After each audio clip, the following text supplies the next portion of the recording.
runestones will enhance the attack power of our swords, and we can simply do that by placing them in an empty socket. Let's go ahead and hit pause to go to the inventory menu, and from there we are going to select weapons and armor. We're going to be looking specifically at weapons on the far left, and if you'll notice, we can select any one of these swords here. These first one, or the one that we have equipped, already has 3 items equipped. Let's equip one with nothing equipped in the sockets. And basically what we can do is we can customize this however we want. And there's another option called Enchanting, but first we'll look at the different runestones that are available below.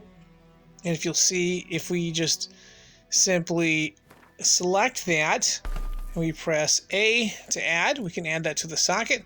Now we're going to select another one. We'll go ahead and press A to add again. And this sword has been enhanced. Now let's say we make a mistake, or we want to keep our runestones because we found a better sword. What do?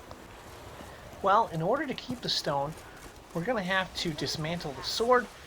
And in order to do that, we're going to have to visit either an armorer or a blacksmith, such as Fergus in White Orchard right here. And when we talk to him... A return customer. Welcome. What can I do for you this time? Show me what you got.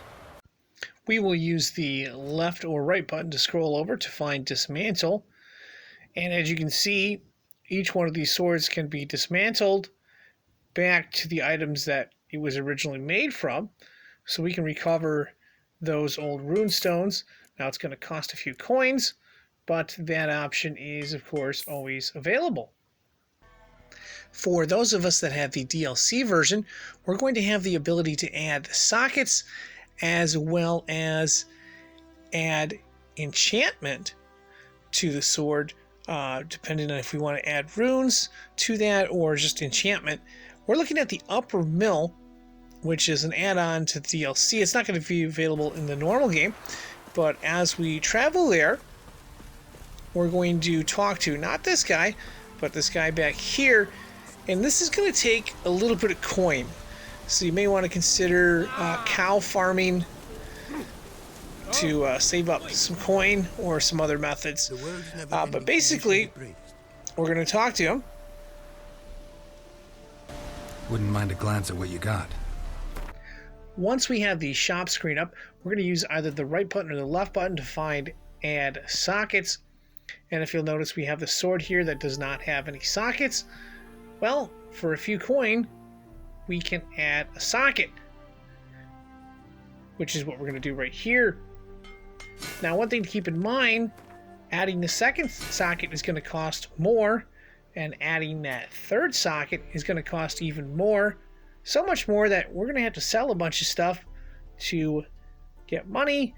Of course, cow farming is another option as well.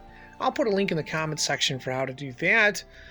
But anyway, regardless of how we raise the coin, we can go ahead and purchase the final socket. Now that we've got 3 sockets in place, we can either add more runestones, or we can try this other thing called Enchanting, which basically combines a bunch of runestones and allows us to enchant the sword to a specific theme, whichever one we would like to choose.